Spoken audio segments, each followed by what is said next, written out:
Bonjour à tous, c'est Emmanuelle de Yam Yoga. Dans la vidéo précédente, je répondais en détail à la question de Séverine, comment soulager ses épaules. Dans cette vidéo, comme promis, je vous donne un complément de réponse pour vous expliquer en détail comment bien positionner les épaules dans la pratique des asanas. Avant cela, n'oubliez pas votre cadeau, une séance d'initiation au yoga en 5 vidéos pour se sentir bien dans sa tête et dans son corps. Pour cela, il vous suffit de cliquer sur le lien dans la description juste en dessous de cette vidéo. Nous avons vu dans la vidéo précédente qu'en yoga, mis à part pour quelques postures et pratiques spécifiques, il faut penser à ouvrir les épaules et la poitrine. C'est la posture d'ouverture, la rotation des bras vers l'extérieur, les omoplates l'une vers l'autre et vers le bas, le sternum levé. Esprit conquérant. Voyons maintenant comment garder cette posture ouverte dans la pratique des asanas. Alors premièrement, comprenons la posture en tenant les épaules à l'aide d'une sangle. J'espère que vous êtes procuré une sangle. Si vous n'avez pas de sangle de yoga, je vous disais dans la vidéo précédente, vous pouvez utiliser n'importe quelle sangle normale. Donc vous allez mettre cette sangle derrière le cou. Voilà, avec les deux bouts à peu près de la même longueur. Et puis vous faites passer ces deux extrémités sous les aisselles. Et puis vous allez croiser la sangle à plat derrière le dos et la ramener juste en dessous de la poitrine. Puis essayez d'attacher la sangle devant. Alors moi elle est un peu courte, donc c'est pas évident de l'attacher. Essayez de vous procurer une sangle assez longue, ça existe.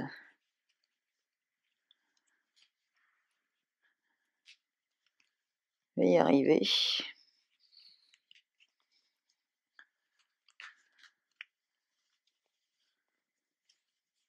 Vais-je y arriver?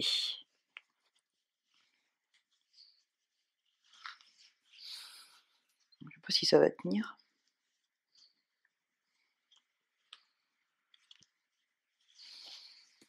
Voilà. Donc, je répète, vous avez passé la sangle derrière le cou, puis derrière les aisselles, croisé dans le dos et réattaché sous la poitrine à l'avant. Et là, vous sentez bien. Qu'est-ce que ça veut dire? La posture ouverte. Donc, rotation externe des bras, omoplates qui se rapprochent, qui sont tirés vers les fesses, okay, sternum levé. Voilà pour la posture ouverte. Et maintenant, il s'agit de bouger dans différents asanas en gardant cette fameuse posture ouverte. Alors vous pouvez garder la sangle si vous voulez bien le sentir, pour bien comprendre, ou vous pouvez l'enlever pour cette séance, à vous de choisir. En fait, je vous propose de faire les deux, de vous amuser chez vous, quand vous avez un doute, d'essayer la posture avec la sangle pour voir un petit peu là où vous ne restez pas en posture ouverte. Je vous propose de prendre quelques postures de la première série de Ashtanga, puisque Séverine, qui est à l'origine de ces deux vidéos sur les épaules, est une pratiquante de Ashtanga. Alors je vous propose de prendre quelques postures de la première série de Ashtanga, puisque Séverine, qui est à l'origine de ces deux vidéos sur les épaules, est une pratiquante de Ashtanga. Alors dans la première série de Ashtanga, on commence par la salutation au soleil A. Donc je vous propose d'abord découvrir les différentes postures de cette salutation au soleil A, avec le focus sur cette fameuse ouverture de la poitrine et ouverture des épaules. Alors, vous avez une description assez complète de la salutation au soleil à travers la pratique numéro 2 sur cette chaîne, donc je ne vais pas revenir sur le détail des postures, mais vraiment juste focaliser sur cette zone pour essayer de vous donner des petites clés en plus pour pouvoir vous permettre de garder cette ouverture, cette belle ouverture. Alors on commence par Tadasana, la posture de la montagne. Donc les instructions classiques pour Tadasana, une fois que vous avez trouvé vos appuis, votre verticalité jusqu'aux épaules justement, c'est d'ouvrir la poitrine. Certains vous diront de baisser les épaules, d'autres de tirer les omoplates vers le bas. Et donc voilà, ces instructions-là, vous reconnaissez bien en fait qu'on essaye de vous faire prendre cette posture d'ouverture. Et alors une petite clé dont je voulais vous parler, c'est la rotation externe des bras. Parce que dans certaines écoles, on vous demande de vous positionner en posture à la montagne comme ça, avec les paumes vers l'avant, les paumes de main vers l'avant. Et alors pourquoi ? Tout simplement, justement pour exercer cette rotation externe des bras et donc positionner les épaules de façon appropriée, tout simplement. Et si vous préférez garder les paumes des mains le long du corps, vous pouvez très bien commencer par orienter vos épaules, puis ensuite simplement tourner au niveau du coude, ok, juste au niveau des avant-bras, en gardant cette belle ouverture d'épaule. Donc voilà pour la petite clé pour Tadasana. Vous l'aviez peut-être déjà, hein, mais ça fixe les idées. Alors après, on a Urdhva Hastasana. Alors Urdhva Hastasana, je vais peut-être me mettre comme ça pour que vous voyez à peu près mes épaules. Urdhva Hastasana, c'est celle-ci, ok.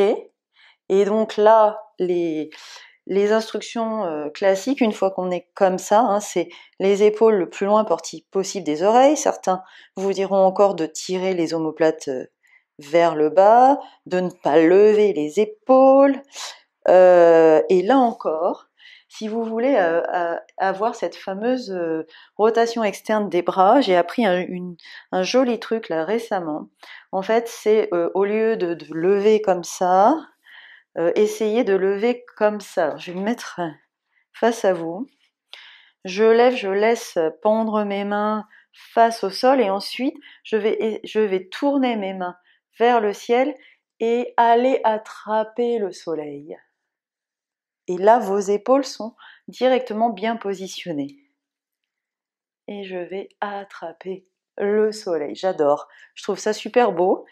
Donc, on part, vraiment, on laisse les mains pendre. Et puis là, on va aller faire l'action d'attraper le soleil. Et là, vous voyez bien qu'on exerce cette fameuse rotation externe des bras et que ça positionne les épaules automatiquement. Donc, c'est une jolie astuce. Et puis on a Uttanasana. Ouais. Donc une fois que on est... Non, je vais le faire comme je vous l'ai appris, je suis en train de me frotter au mur. Voilà. Et ensuite on a Uttanasana. Alors Uttanasana, typiquement pour garder le sternum vers l'avant, les épaules, les omoplates vers les fesses, pour garder cette jolie posture d'ouverture, eh bien, on n'hésite pas à descendre moins bas, ok, puis on descendra au fur et à mesure de sa souplesse, ou même de plier les jambes, ok, parce que dans certaines écoles, on vous demande de mettre absolument les mains au sol, donc dans ce cas-là, vous pliez les jambes. Et si vous avez choisi l'option de plier les jambes, n'oubliez pas en Ardha Uttanasana, la posture où on étire le dos derrière, de là bien tendre les jambes, hein, quitte à mettre vos mains sur les tibias si vous n'êtes pas assez souple, hein, ok, comme ça ou comme ça, ok. Donc là, c'est préférer garder l'ouverture, le dos droit, plutôt que de compromettre cette ouverture pour descendre plus bas. Et vous travaillerez vachement plus d'ailleurs. L'ego prend souvent le dessus, donc on le fait tous, hein, de courber le dos pour aller plus loin dans la posture. C'est juste qu'il faut y penser de temps en temps pour mieux travailler. Alors après, ben, on va avoir notre Chaturanga Dandasana, effectivement, parce qu'une fois qu'on est là, c'est un vrai instrument de torture ce truc, je suis peut-être un peu trop serré, et bien on va avoir notre Chaturanga, où on prend parfois la posture intermédiaire de la planche, on va le faire comme ça, là, parce qu'à froid, je sors légèrement les fesses, je rétroverse mon bassin, et Chaturanga Dandasana, ok? Donc là, dans ce cas-là, je pousse sur mes talons, je tire le sternum vers l'avant, et je me focalise dans mon centre. Alors pourquoi je vous parle de ça? Parce que, à mon avis, Chaturanga Dandasana n'est pas innocent ou n'est pas étranger au fait que Séverine sente une gêne dans les épaules, parce qu'en yoga Ashtanga, dans la première série, comme dans toutes les séries d'ailleurs, on fait Chaturanga Dandasana un nombre incalculable de fois, entre chaque posture dans le Vinyasa en fait. Et donc du coup, si on positionne mal ses épaules, ça peut tirer sur les épaules. Et c'est très dur de tirer les omoplates vers les fesses, de sentir ça dans Chaturanga Dandasana. Donc c'est pour ça que je vous donnais plutôt la clé de tirer sur les talons, donc talons vers l'arrière, tirer sur le sternum vers l'avant, ok, et puis conscience au centre. Parce qu'en fait, quand on met la conscience au centre en yoga, d'ailleurs en yoga on essaye souvent de la mettre au centre, cette conscience, parce que les mouvements sont censés émerger de ce centre, ben, ça va nous éviter de nous focaliser sur les épaules ou sur les poignets dans des postures où on est en appui fort sur les poignets, où on sollicite fortement les épaules, comme dans Chaturanga Dandasana, et du coup de moins solliciter cette partie, parce que on va, en mettant la conscience ailleurs, solliciter tous les muscles du corps pour aider à tenir la posture. Voilà, donc c'était une petite parenthèse qui est importante aussi pour parfois soulager poignets, épaules, penser à mettre sa conscience dans son centre. Voilà, ensuite, une fois qu'on est en Chaturanga Dandasana, on a notre chien la tête en haut. Alors attends, je vais refaire la série pour pas vous faire n'importe quoi. Donc on est comme ça, je passe en planche, hein. Parfois on fait pas la posture intermédiaire de la planche, mais là je la fais histoire de vous faire quelque chose de pas trop mal. Ensuite je passe en chien la tête en haut. Et là l'instruction toujours la même, hein. C'est omoplate vers les fesses, on dégage ses épaules vers l'arrière, et là le sternum il se lève. Donc là typiquement posture d'ouverture à fond. Et puis notre chien la tête en bas. Et dans notre chien la tête en bas, c'est hyper dur à sentir, je trouve, en tout cas pour moi, d'éloigner les épaules des oreilles, de tirer les omoplates vers les fesses. C'est très dur à sentir. Donc vous vous rappelez, hein, les index pointent vers l'avant, on exerce une pression à l'intérieur de l'index, entre le pouce et l'index, et là il faudrait essayer de sentir, peut-être exagérer le mouvement, qu'on exerce une rotation externe des bras, quitte après à retourner un petit peu les avant-bras pour que les coudes se fassent face. Et là on essaye de sentir qu'on éloigne les épaules des oreilles, que nos omoplates se rapprochent. Pas évident à sentir, peut-être avec la sangle un peu mieux. Donc voilà, pour les postures de la salutation au soleil A, puisqu'après on reprend des postures connues. Et je vais vous proposer d'autres postures de la première série de Ashtanga. Bon, je vais enlever ça. C'est pas très confort. Si j'y arrive, j'ai eu du mal à le mettre. Je vais peut-être avoir du mal à l'enlever. Il est vraiment trop court, cette sangle est vraiment trop courte. Pensez à vous en procurer une grande, longue. Ok. j'y suis arrivée. Alors les prochaines postures, j'ai choisi les postures de la pratique 18. Dans la pratique 18, je vous décrivais 6 postures de base pour comprendre le placement des hanches carrées devant le tapis, ouvertes sur le côté du tapis. Et ces postures de base font toutes partie de la première série de Ashtanga. Donc je veux vous les décrire un peu pour justement vous donner quelques petites clés. Donc on avait le guerrier A, donc je vais pas vous redécrire les postures elles-mêmes. Donc guerrier A, c'est hanches carrées vers l'avant. Et là on va lever les bras comme en Urdhva Hastasana. Et donc là, même clé, si vous voulez lever les bras en laissant les paumes vers le sol et puis ensuite j'ouvre et j'attrape mon soleil. Donc là, c'est pas mal aussi pour bien orienter tout de suite ses épaules. Ensuite, on a le guerrier B. Donc guerrier B, pour le coup, on ouvre nos hanches. Et là, on est bras en croix. Donc là, l'idée, c'est d'engager les triceps. C'est-à-dire que oui, j'étire mes bras vers l'extérieur, mais oui, j'intègre également mes omoplates dans le dos. Je rapproche mes omoplates. Ma professeure de yoga Shilpa nous répétait d'intégrer les bras dans la colonne. Moi, j'aimais bien cette image. Et ça engage les triceps, en plus c'est pas mal. Donc je vais vous faire un petit exercice. Donc vous mettez vos bras en croix, et en particulier si vous êtes une femme, en tout cas moi je suis prédisposée au triceps mou. Donc ça, personne n'en veut, c'est pas joli. Heureusement que je fais du yoga, sinon ça pendrait beaucoup plus. En tout cas, voilà, on pense au triceps mou, on veut des triceps engagés. Donc en gros, je vais faire l'action d'intégrer mes bras et de d'étirer mes bras vers l'extérieur et en même temps d'intégrer mes omoplates dans le dos, de rapprocher mes omoplates l'une vers l'autre. Vous devriez voir la différence au niveau des triceps mous. Vous pouvez le faire devant une glace pour vous en rendre compte.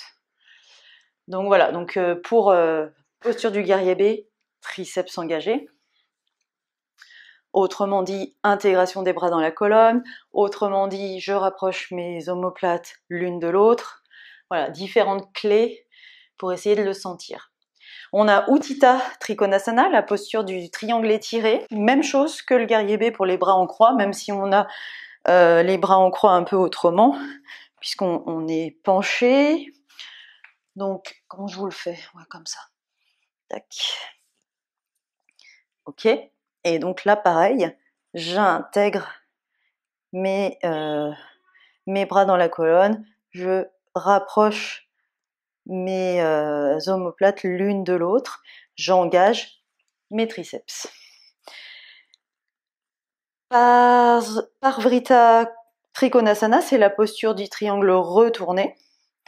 Donc là, c'est la même chose, mais hanches fermées. Alors comment je me mets? Si je me mets comme ça, vous n'allez pas me voir comme ça. Comme ça doit être bon. Donc posture du triangle retourné. Ok, même chose. J'intègre mes bras dans ma colonne. Je pense à rapprocher mes omoplates l'une vers l'autre et j'engage mes triceps. Utthita Parsva Konasana, la posture de l'angle latéral étiré. Et ben oui, là on peut encore faire l'astuce d'attraper le soleil. Donc Utthita Parsva Konasana. Donc on est comme ça, voilà. Et là, je vais lever, ok, paume de main vers le sol, et puis hop, je vais attraper mon soleil et étirer mon bras au-dessus de la tête. Ok, et là j'ai positionné mon épaule automatiquement grâce à cette rotation externe du bras. Donc c'est une clé qui marche pour plusieurs postures. Parivrtta Parsvakonasana, donc la même chose mais retournée. Posture de l'angle latéral retournée. Donc là, alors comment je me mets pour que vous le voyez? Ça marche comme ça? Ça doit marcher. Tac. Ouais, ça va marcher. Yes. Ok. Et pareil, même chose.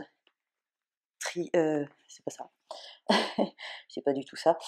Donc là, pareil, je vais lever avec la paume de main vers le sol, aller attraper mon soleil et étirer le bras au-delà de la tête. Donc là, pareil, l'épaule se positionne grâce à la rotation externe du bras. Voilà pour ces 6 postures de base. Donc les clés, hein, si je résume, posture du guerrier A, donc c'est la même clé que Urdhva Hastasana, voilà, comme ça, comme ça. Virabhadrasana, c'est l'exercice des bras en croix, posture du guerrier B. Utthita Trikonasana, le triangle étiré, bras en croix aussi, même si on est un peu penché. Parivrtta Trikonasana, donc le triangle retourné, même chose, bras en croix, donc intégration des bras dans la colonne ou triceps engagés. Pensez aux clés qui vous parlent. Utthita Parsvakonasana, la posture de l'angle latéral étiré et la posture de l'angle latéral retourné. Donc Parivrtta Parsvakonasana, là on peut faire l'astuce d'attraper le soleil. Voilà pour les clés. J'espère que ça vous aide. Moi je trouve ça sympa. Enfin, j'ai découvert ces quelques clés, différentes clés récemment et je trouve que ça aide beaucoup à la compréhension. Et alors on continue avec quelques postures de la première série. Donc on a la posture des pieds écartés. Prasarita Padatonasana. Ok, donc sur celle-ci, pensez juste à sortir le sternum en fait. Donc si je fais, il y a plusieurs variations sur cette posture. Pensez à sortir le sternum plutôt que d'aller bas dans la posture. C'est un petit peu pareil que pour toutes les flexions avant. Il faut préférer garder le dos droit et aller moins loin. Ça va faire beaucoup plus travailler même derrière les jambes plutôt que je peux aller plus loin. Hein. Ok. Sauf que là, j'ai arrondi mon dos. Ok, donc c'est pas exactement le même travail. Donc parfois, on essaye de laisser son ego de côté et puis de vraiment travailler la posture avec le dos droit. Astapadangusthasana. L'équilibre sur une jambe. Donc pour s'affranchir de l'équilibre, pour l'exercice, on va se mettre contre un mur. Et Astapadangusthasana, hop, on se retrouve comme ça. Ok ? Et donc là, on essaye de ramener l'épaule le bras dans la colonne, l'épaule vers l'arrière, ok ? Et de faire ça, ça va aider la posture parce que ça va nous permettre de replacer la tête fémorale de la jambe vers l'arrière, ok ? Je vous explique l'intérêt, mis à part de garder une posture ouverte, voilà.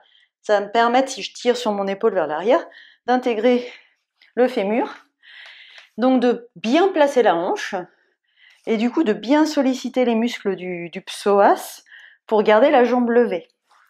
Parce qu'en fait, dans Astapadangusthasana, à un moment donné dans la variation, tac, on est comme ça, et on lâche. Et là, pour tenir, en général, on est comme ça, puis on finit comme ça, en tremblant, parce qu'on n'a pas forcément bien sollicité le psoas. Donc, le fait d'ouvrir, de garder cette posture d'ouverture va nous permettre également de bien placer les hanches, de bien solliciter les bons muscles. Donc c'est un tout. Et c'est souvent comme ça en yoga. Une posture, c'est un tout. Navasana. Alors Navasana, On va s'affranchir des abdos pour la démo. Donc, vous pouvez placer vos pieds contre le mur. Je suis peut-être un peu loin. On est plutôt comme ça dans Navasana. Ouais. Et là, vous pouvez bien le sentir, hein. Omoplate, l'une vers l'autre, vers les fesses, vers les fesses, vers les fesses, vers les fesses, vers les fesses. Ça va vous permettre, pareil, de solliciter les bons muscles. Et puis de garder, hein, parce que sinon on a tendance à se recroqueviller. Et c'est pas la bonne dynamique pour tenir la posture. Paschimottanasana, la flexion avant assise. Exactement même instruction que la flexion avant debout, n'importe quelle flexion avant. On va préférer, plutôt que d'aller loin, aller moins loin, tout en gardant cette ouverture. Donc omoplate vers les fesses, vers les fesses, vers les fesses, vers les fesses. Et là, on sent que ça tire beaucoup plus parce qu'on garde le dos droit. Même chose, celle-ci est intéressante à expérimenter avec une sangle. Marichyasana C, posture de torsion. Intéressante. Alors comment je me mets pour que vous voyez quelque chose? Si je me mets comme ça, vous allez voir quelque chose là? Tac. Non. Je vais me mettre comme ça. C'est pareil. Comme ça alors, voilà, je vais y arriver. Alors, Marichyasana C à la mode Ashtanga. On place d'abord... Non, c'est pas celle-là. C'est pas ça, c'est ça. Voilà. Mais je vais y arriver, je vous jure. On place d'abord sa première épaule derrière les genoux, sans échauffement, c'est chaud patate. Voilà. Et puis ensuite, on a tendance à être un peu comme ça, puis on essaye d'aller chercher. Ça marche pas, donc dégager l'épaule vers l'arrière. Et là, ça marche tout de suite mieux pour accrocher. Ok, et ouvrir, posture d'ouverture. Donc pour Marichyasana, c'est pareil. Alors si je vous le fais de ce côté, pour que vous vous rendiez compte de ce que je discutais, je place mon épaule. Hein, je la place comme je peux. Hein. Ok. Et voilà. Et je me retrouve là. Et en général, on a tellement été chercher que on est comme ça, puis on essaye d'attraper. Bon non. On se redresse, posture d'ouverture, on dégage l'épaule, et là, ça va vachement mieux. Voilà. Si vous faites une version autre de Marichyasana, pareil, hein, pensez donc à bien positionner votre dos droit et ensuite, yes, je dégage l'épaule. Ok, donc toujours la belle ouverture. Et voilà, donc pour toutes ces postures de Ashtanga où vous voyez que c'est important de garder cette belle ouverture. Il y en a une autre qui est intéressante aussi, c'est Sirsasana, la posture de tête, la chandelle sur la tête, pour laquelle le placement des épaules est essentiel aussi. On s'en rend peut-être pas beaucoup compte. Alors si vous ne travaillez pas encore la posture, soit avec quelqu'un d'autre, soit avec moi, à travers la pratique 4, hein, le tutoriel 4 sur cette chaîne, regardez juste, je vous explique. Ne la faites pas, sinon vous pouvez le faire. Donc je me positionne pour Sirsasana. Je plante mes orteils, je me mets en pseudo-chien la tête en bas, et là, je travaille déjà omoplate vers les fesses, vers les fesses, vers les fesses, ok, l'une vers l'autre, l'une vers l'autre, l'une vers l'autre, ok, j'intègre bien, et là, je peux monter, ok, et déployer, et là, je pense toujours, omoplate vers les fesses, vers les fesses, vers les fesses, vers les fesses, ok. Donc, même pour la posture de Sirsasana, omoplate vers les fesses, ouverture, c'est important. C'est ce qui va vous faire vraiment mettre votre poids sur le triangle, coude, poignet, main, plutôt que sur votre tête. Ok, il faut savoir que, je suis pas sûre des chiffres exacts, mais je crois qu'on dit toujours 30% du poids sur la tête et les 70 autres pourcents sur le triangle. Donc c'est pas tout sur la tête. Et ben voilà. Alors j'espère que cette vidéo vous aura permis de bien comprendre le placement des épaules dans la pratique des asanas. Je vous conseille, comme je vous le disais au début de la vidéo, d'expérimenter, d'essayer les postures en tenant vos épaules avec la sangle, puis sans la sangle, pour sentir la différence.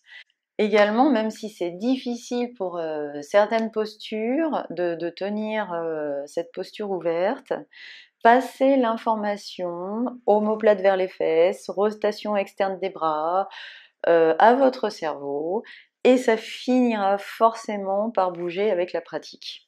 Et puis lorsque c'est difficile pour vous, retenez que le yoga est une science de la transformation. Donc partir de loin est un avantage pour comprendre les choses en finesse. Donc plutôt que d'être frustré, réjouissez-vous et profitez du voyage. Si cette vidéo vous a plu, mettez-moi un petit pouce j'aime et n'hésitez pas à laisser vos commentaires, à poser vos questions juste en dessous de la vidéo. Et abonnez-vous à ma chaîne. J'y mets des pratiques, des tutoriels comme celui-ci, des articles en vidéo chaque semaine. Je vous dis donc à très bientôt. Namasté.